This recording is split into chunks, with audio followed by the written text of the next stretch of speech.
Salut à tous! Bienvenue à l'épisode final de la saison 1 d'Ata Couleur.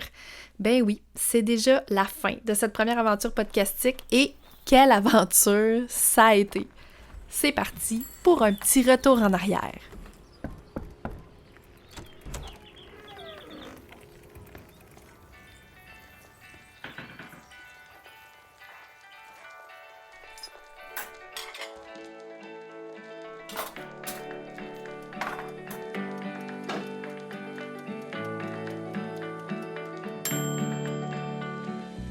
Bienvenue dans notre village virtuel où chaque entrepreneur est un artiste qui colore le monde à sa manière. À ta couleur, c'est le rendez-vous où on jase de storytelling puis de personal branding, mais avec une twist. On le fait au service des petites entreprises locales. Ici, on célèbre l'unicité. Chaque entrepreneur que je reçois a réussi à enflammer les réseaux sociaux avec son histoire puis sa personnalité unique en son genre. On va décortiquer comment ils ont réussi à tisser des liens solides avec leur communauté, à créer un impact majeur puis à forger une marque qui leur colle à la peau. Que tu sois à la tête d'une petite entreprise locale ou que tu sois un solopreneur, ici c'est ta nouvelle maison puis il y a une place pour toi dans notre village. En solo ou entre voisins, la porte s'ouvrira à des invités ou même à des figures locales qui ont réussi à faire de leur entreprise ou de leur petit coin de pays le nouveau point de rendez-vous de la communauté. Alors rentre, fais comme chez toi et laisse-toi inspirer. Quelle belle aventure cette première saison de Podcast à ta couleur que j'ai lancée en février dernier. Le temps file vite. J'aime me plonger dans un petit bilan, retour en arrière justement de cette saison-là qui a filé à toute allure. Puis en guise de commencement, disons, pour commencer par le début, j'ai envie de revoir un peu les intentions que j'avais, les objectifs que j'avais en lançant mon podcast, puis de te les partager surtout. Donc, c'était quoi mon objectif? C'était quoi mes intentions avec le podcast À ta couleur? Ben, au départ, c'était de repositionner mon entreprise de gestion de médias sociaux que j'ai lancée en décembre 2020 officiellement à temps plein parce que avant ça, j'étais ce qu'on appelle une flexipreneur. Donc, j'étais salariée puis j'avais quelques contrats, quelques mandats ici et là en gestion de médias sociaux.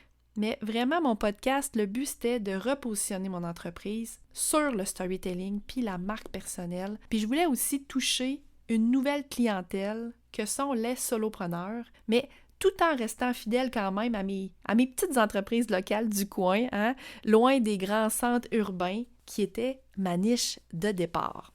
Parce qu'au fil du temps, j'ai découvert que c'est vraiment avec le storytelling que j'ai le plus de fun, que j'ai aussi un grand talent.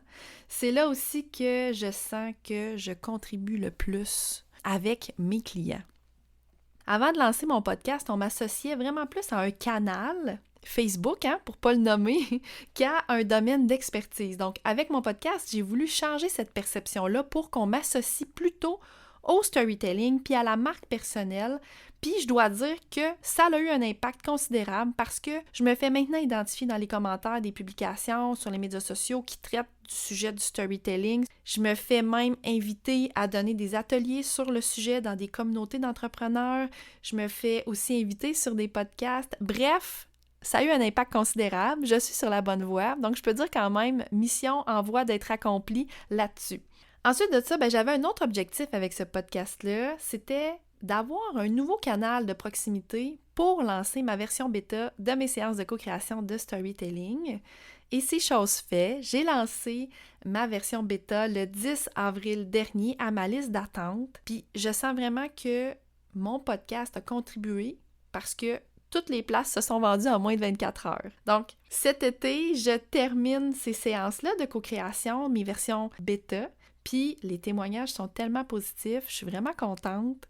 Ça fait en sorte que ça m'a donné le go, si on veut, la motivation pour préparer un lancement officiel à la fin de l'été pour une version plus étoffée, plus garnie, en réaction, si on veut, aux témoignages, aux avis des participantes qui ont fait cette version-là bêta au printemps et durant l'été. Là, je termine actuellement mes dernières séances. Donc, ça va arriver vite, je vous le dis, lancement à la fin de l'été de mes séances de co-création de storytelling suite à ma version bêta que j'ai testée au printemps et à l'été. Côté statistique d'écoute, je suis vraiment contente pour cette première saison. J'ai presque atteint les 1000 écoutes. Je pense que je vais sûrement les atteindre au cours de l'été, là, même si j'ai remarqué que les écoutes baissent durant les vacances d'été. Hein? Bon, je sens vraiment que les gens, ben c'est ça, sont en vacances, puis ils en profitent avec leur famille et leurs amis, puis c'est bien correct. Mais je sens que ce chiffre-là de 1000 écoutes devrait être atteint d'ici la fin de l'été. Je suis quand même très heureuse par ces statistiques-là pour une première saison lancée de façon organique. Puis aussi, je dois dire que je remarque un petit peu plus de visionnement sur ma chaîne YouTube. Puis ça me motive vraiment à continuer à développer ma chaîne YouTube que j'ai lancée, vraiment en même temps que mon podcast. Donc, c'est un travail en progression, disons. Ça me motive à filmer en personne mes épisodes avec mes invités parce que si tu le sais pas, si tu as seulement écouté mes épisodes version audio, sache que ma chaîne YouTube, tous mes épisodes avec invités s'y retrouvent. Donc, tu peux non seulement les écouter, mais aussi nous voir. Puis, ce qui est le fun, c'est que pour la plupart des épisodes avec invités, je les ai enregistrés en entreprise. Donc, je me déplace directement chez l'entrepreneur. Donc, on a eu des épisodes dans une librairie, dans une boulangerie. On en a eu un autre dans un organisme. Bref, je t'invite à aller visionner ça si ça t'intéresse de voir le podcast de façon différente. Puis je veux revenir aussi sur les épisodes qui ont attiré le plus l'attention, à commencer par l'épisode numéro 6 avec mon amie Marie-Ève Drolet, qui est au Nicaragua. C'est un épisode que vous avez, en tout cas, je pense, adoré. Je sais pas si vous avez adoré, mais du moins, vous avez été nombreux à l'écouter. On a parlé du why, du fameux why, de l'importance de le faire transpirer dans nos communications pour connecter authentiquement avec notre audience. Puis, petite anecdote de tournage, on a enregistré 2 fois cet épisode-là. Une fois au Nicaragua, quand j'y suis allée. J'étais allée au Nicaragua retrouver Marie-Ève à Noël. Donc, 10 jours dans le temps des fêtes, du 20 au 30 décembre. Setup parfait en plus. On a une méga belle vue sur la mer. On a attendu l'heure du coucher de soleil pour avoir le paysage, disons, parfait, en tout cas, le plus beau selon moi du Nicaragua. On s'est installé sur mon balcon, Marie-Ève et moi. On s'est pris un petit mimosa, puis on a parti l'enregistrement. Et anecdote, il faisait tellement chaud au Nicaragua, ça avait pas de sens. Tellement il faisait chaud. On suait, puis pas à peu près, moi puis Marie. Ça a fait en sorte que l'enregistrement s'est coupé après 4 minutes, imaginez. Il faisait tellement chaud que mon téléphone n'a pas supporté. Bon là, bien sûr, vu que j'étais au Nicaragua, j'ai pas traîné avec moi mon caméraman, mon gars de son, on s'entend-tu que c'était avec les moyens du bord, j'ai fait ce que j'ai pu. J'avais des micros cravates, puis c'était avec mon téléphone que j'enregistrais. Donc c'est ça, il est arrivé ce petit pépin-là d'enregistrement. Ça nous a fait bien rire, moi et Marie-Ève. On a passé un beau moment quand même, on a jasé. Ça nous a fait, disons, une petite préparation pour le 2e enregistrement qu'on a fait de façon virtuelle, un coup que j'étais retournée au Québec. Donc, petite anecdote de tournage ici. Donc, malgré tout, c'est l'épisode que vous avez le plus écouté. Et si jamais tu n'as pas écouté l'épisode sur ma chaîne YouTube, tu peux aller voir, j'y mets quelques photos. La preuve qu'on a tourné ça au Nicaragua. Petit clin d'œil au passage. C'est un épisode que vous avez, je pense, beaucoup apprécié. J'en ai entendu beaucoup parler. J'ai reçu des commentaires, des messages en privé pour me dire à quel point c'était apprécié comme sujet que je songe à reparler du why dans ma saison 2. Oui, parce que oui, il y aura une saison 2. Vous êtes aussi nombreux à avoir écouté et visionné l'épisode numéro 8 avec le clown humanitaire Guillaume Vermette. Puis là, j'ai réalisé un petit rêve vraiment en rencontrant l'humain qui m'inspire le plus dans un lieu qui, lui, l'inspire également, l'organisme Point de Rue à Trois-Rivières. On a déposé nos micros sur des cannes de pêche. C'est rendu un petit clin d'œil à chaque épisode là, enregistré. Là. Avec mes invités, on dépose les micros sur un objet représentatif symbolique pour eux. Pour Guillaume, c'était des cannes de pêche parce qu'on était dans un organisme qui vient vraiment en aide aux personnes en situation d'itinérance. Donc, il y a vraiment une cuisine adjacente au lieu où est-ce qu'on a enregistré parce qu'il y a bien sûr des repas qui se cuisinent sur place. Alors, voilà, petit clin d'œil, si jamais t'as pas vu ça, tu peux aller voir ça toujours sur ma chaîne YouTube. Et cet épisode-là, on a parlé d'authenticité, on a parlé de vulnérabilité aussi, qui sont des piliers de la marque personnelle de Guillaume Vermette. C'est vraiment un épisode incontournable pour comprendre comment les histoires personnelles, les récits peuvent motiver puis aussi engager autour d'une cause.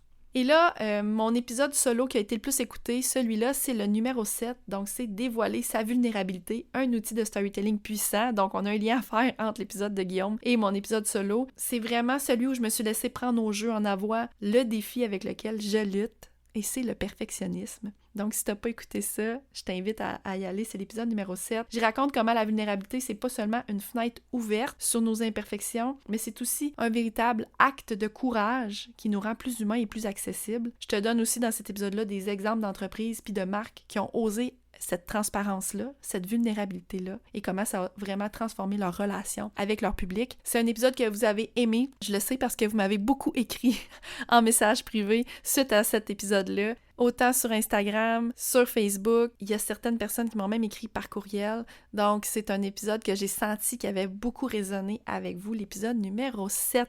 Et enfin, le deuxième épisode solo qui a obtenu le plus d'écoute, c'est l'épisode numéro 3, l'épisode sur l'éthique du storytelling, raconter sans tromper.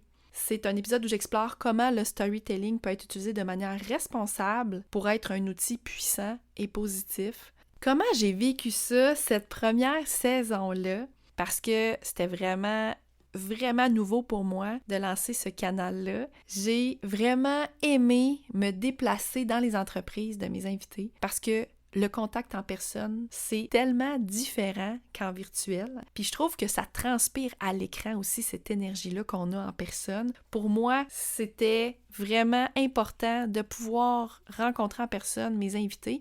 Il y en a quelques-uns que j'avais déjà rencontrés en personne. Il y en a pour certains que c'est amis, des clients. Pour d'autres que c'était la première fois. Donc, je trouve que l'énergie est tellement différente que ça transparaît, ça transpire à l'écran. Puis ça, j'avais envie de faire vivre cette expérience-là, me faire vivre cette expérience-là à moi, à mon invité, mais aussi aux auditeurs. C'était important pour moi parce que je trouve que cette énergie-là est pas autant possible à l'écran, c'est-à-dire en mode virtuel. Là, le son n'était pas toujours parfait, je l'avoue, mais en gros, je suis satisfaite des enregistrements avec mes invités en personne et j'ai énormément appris. Mes skills en son se sont développés vraiment là, au cours de la saison 1, donc je ne prévois pas répéter les mêmes erreurs à ma saison 2, donc vous pouvez vous attendre vraiment à un meilleur son, voilà. Surprise en cours de route, j'ai découvert que j'aimais beaucoup faire du montage audio. Parce que moi puis la technique, ça fait deux d'habitude, mais là, vraiment, grande surprise et quelle belle surprise! J'ai comme découvert, peut-être, j'irais pas jusqu'à dire une nouvelle passion, là, peut-être pas jusque-là, mais vraiment, j'ai du plaisir à monter mes épisodes audio, puis ça, ben, c'est quand même précieux, c'est quand même important parce que ça revient à chaque épisode. Non pas que je fais un méga montage audio puis que je coupe tout, non pas du tout, mais quand même un petit traitement pour certains passages à certains niveaux. C'est quand même une belle révélation pour moi d'aimer ça, faire du montage audio. Ça assure la pérennité du podcast parce que c'est moi qui le fais. Donc, je suis vraiment contente. Puis on le voit, en fait, on l'entend, l'évolution de ce montage-là du premier épisode jusqu'à, mettons, celui-ci qui est le dernier. Je trouve que j'ai gagné en assurance puis en compétence au fil du temps. Donc, si t'écoutes mon premier épisode, tu vas voir que le montage n'est pas parfait. C'est la vie, j'accepte cette imperfection-là. J'ai vraiment gagné en compétence, je trouve, au fil du temps, au fil des mois. Puis mon constat pour la saison 1, c'est vraiment que je dois mieux gérer mon temps. Ça m'est arrivé d'enregistrer l'épisode puis de le diffuser le jour même. Puis ça, je trouve que ça m'a mis une trop grande pression. C'est d'ailleurs le cas avec cet épisode-ci. Je l'enregistre aujourd'hui et il va se diffuser aujourd'hui aussi. Donc, j'aimerais ça, note à moi-même, là, vraiment d'améliorer ma gestion de mon temps pour éviter d'avoir à tout faire le jour même. J'ai réussi à enregistrer vraiment tous mes épisodes avec invités, vraiment tout à l'avance, des mois d'avance même. Ça, c'était canné, c'était fait. Mais pour ce qui est de mes épisodes solo, c'est là où est-ce que la pression a été un petit peu plus grande parce que ça n'a pas été le cas, c'est-à-dire que j'ai pas enregistré mes épisodes solo des mois d'avance avant de les diffuser. Donc, c'était beaucoup plus réactif. En même temps, je trouve que ça peut faire un bel équilibre entre des épisodes enregistrés vraiment d'avance puis d'autres vraiment plus, disons, sur le pouls du jour. Mais ça, c'est quelque chose que je veux vraiment améliorer. La maman en moi, l'entrepreneur en moi est très occupée, donc il faut que je trouve une méthode vraiment pour améliorer ça pour la saison numéro 2. Ce que j'en retire de cette première saison, en fait, je retire de nouvelles connexions super intéressantes, de nouvelles personnes que je connaissais pas qui m'ont contactée. J'ai trouvé ça super, vraiment super chouette de pouvoir connecter avec une nouvelle audience, si on veut. Aussi, je dois dire que ça m'a amené une meilleure clarté aussi pour la suite dans mon entreprise parce que j'ai lancé mon podcast sans me sentir vraiment 100% prête. Puis c'est la preuve que mieux vaut fait que parfait. Et aussi, il ne faut pas attendre d'être parfait pour commencer quelque chose de bien. Ça, c'est vraiment des mantras que je me répète énormément pour passer outre mon perfectionnisme, pour arrêter de procrastiner. Donc, c'est vraiment dans cette imperfection-là que j'apprends le plus. Puis, je dois t'avouer, ça me convient imparfaitement aussi. C'est bien correct. À un moment donné, faut y aller, faut se lancer avant d'être prêt, 100% prêt. J'ai l'impression que je serai jamais 100% prête de toute façon. La meilleure image que je pourrais te donner pour imager comment ça s'est passé, le lancement de ma saison 1, c'est que j'ai vraiment construit, si on veut, l'avion sur le chemin de la descente. Donc, je me suis lancée, puis je me suis dit, on verra comment ça ira. Puis, somme toute, ça a quand même bien été, malgré des petits bugs de son à certains moments, malgré des petites hésitations ici et là. Je sens que j'ai apporté quand même de la valeur par tout ce que vous m'avez dit, par tous les partages que vous avez faits, par les connexions que j'ai eues avec vous autres. Ça, c'est immensément précieux pour moi. Donc, à quoi tu peux t'attendre pour la saison 2? Je te l'ai dit, il y aura une saison 2. Mais j'ai besoin d'une petite pause quand même estivale pour réfléchir à l'angle que je veux donner à cette saison 2-là. Chose certaine, je reviens à l'automne avec cette même formule hybride-là, donc c'est-à-dire des épisodes solo et aussi avec des invités pour parler de storytelling et de marque personnelle. Toujours mes 2 sujets de prédilection. J'ai déjà quelques noms en tête de solopreneurs puis de petites entreprises aussi en Mauricie que je veux contacter. Pour certains, c'est déjà chose faite. J'ai hâte de m'y replonger, mais avant, je veux vraiment me concentrer sur la préparation du lancement de mes nouveaux services de co-création de storytelling qui s'en viennent très très vite à la fin de l'été. Donc j'ai vraiment beaucoup de travail à faire. Je dois vraiment focusser là-dessus pour être en mesure de lancer tout ça. Je travaille tellement fort là-dessus que j'ai vraiment hâte de lancer ça. Donc voilà, en attendant, si tu veux être parmi les premières personnes à recevoir tous les détails de cette offre-là, de mes séances de co-création de storytelling version complète si on veut, le lien est dans les notes d'épisode et je t'invite à inscrire ton nom, ça t'engage absolument rien. Tu vas juste recevoir des informations avant les autres et peut-être même quelques petites surprises potentielles pour ceux qui sont sur ma liste d'attente. Donc, je vous garde des petites surprises comme ça. Et c'est ce qui clôture l'épisode numéro 13 de la saison 1, l'épisode final. Je te dis merci pour tes messages, tes partages, l'enthousiasme aussi à chaque épisode. Je l'ai senti. Ça m'a fait un bien fou, puis ça, pour moi, c'est hyper précieux. Ça fait partie de ma paye, si on veut. Parce qu'on s'entend, j'ai pas de revenus directs avec mon podcast. En tout cas, du moins, pas encore. C'était pas pour ça non plus que je le lançais. C'était vraiment pour avoir un canal de plus de proximité avec vous, puis pour pouvoir connecter de façon différente aussi. Un grand merci pour votre écoute. J'espère vraiment que vous serez de retour à la saison 2 à l'automne prochain. Selon les cartes, là, ça s'enligne pour être une saison 2 qui va démarrer en octobre prochain. Donc d'ici là, je te salue, je te souhaite un bel été, puis j'espère te retrouver pour la saison 2. Salut là! J'espère que tu repars avec de nouvelles idées pour colorer ta propre histoire et pour connecter avec ta communauté. Continue à te démarquer, à créer des liens en apportant ta touche perso. Puis d'ici là, si tu as apprécié notre moment ensemble aujourd'hui, ça serait génial si tu pouvais laisser un avis sur le podcast. C'est comme un petit signe de la main quand on se croise dans notre village virtuel. Ça me réchauffe le cœur puis ça me donne une meilleure idée de ce qui t'intéresse vraiment. N'hésite pas non plus à partager cet épisode-là avec tes amis ou sur les réseaux sociaux. Puis si tu veux continuer la discussion, utilise le tag La Voisine Pro sur Instagram. Ça va me faire vraiment plaisir d'échanger avec toi. On se retrouve très bientôt pour une nouvelle discussion entre voisins.